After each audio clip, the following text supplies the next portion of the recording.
Take this across to Mr. Anand Ranganathan, who's a scientist and author, joining us on the broadcast. Mr. Ranganathan, thank you so much.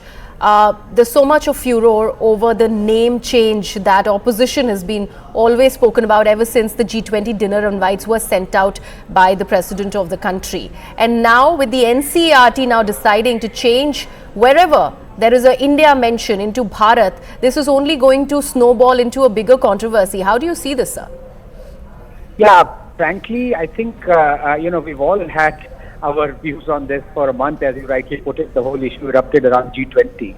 I think it's a storm in a teacup, to be honest about it, because both names, it's not that India, the use of the name India has been banned. The fact is that India has always been Bharat, and it is the origin, the etymology, if you can call it this so-called sacred geography or whatever you may like to call it, it's been known as Bharat. I mean, let me take an analogy. Do the Germans call their country as Deutschland or Germany? They call it Deutschland. So, anybody is free to call in Bharat as India or India as Bharat, as long as both names are acceptable. But India should have, we should have a prerogative to call our country by the name we like to call it, and it's in the constitution. India, that is Bharat, or Bharat, that is India. So I don't see what this controversy is all about, to be very honest. Okay, but coming directly onto the textbooks, and this is a special focus panel that has recommended it, and unanimously, might I add, that this sort of a change must be done. If there was no fuss about a name, whether it is India or Bharat, then why the stress on the nomenclature? So, I think, personally, I don't mind it at all. I think it is high time that, the name that has always signified this geography is the one that is used in preference to the other name, which is India. So it's all a question of either you can use both names as and when you like it, or you use one preferentially and you don't disallow the use of the other name, which is what Germans do.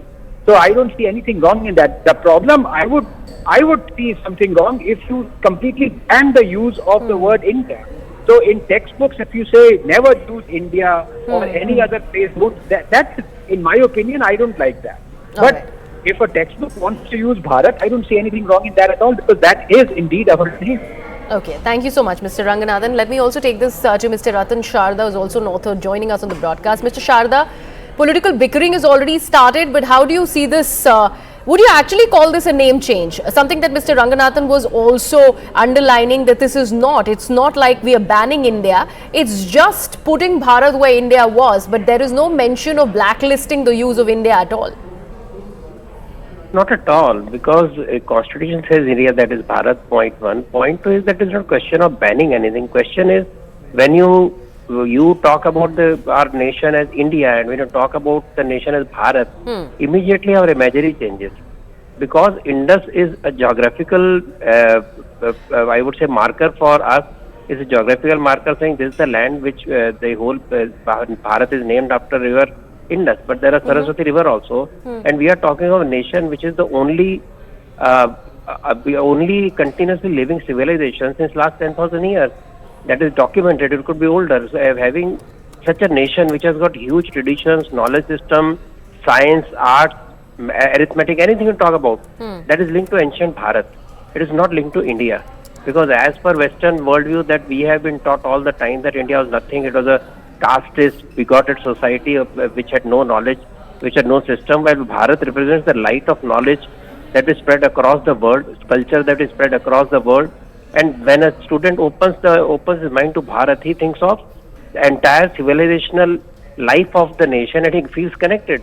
And if you remember, Mahabharata is when the first time Bharat was used, and that is 6,000 years old as per every scholar. So why not go to your hoary traditional past, which has a glorious period, and think of yourself as a proud Bharatiya, then talk of India, which immediately connects me to the colonial mindset, because the name was only retained in constitution because the colonial minded people didn't want India, Bharat to be the only name.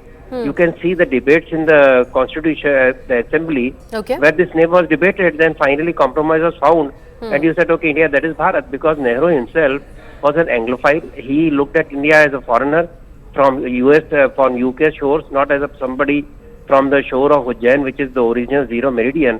When you talk of Bharat, all these things come together.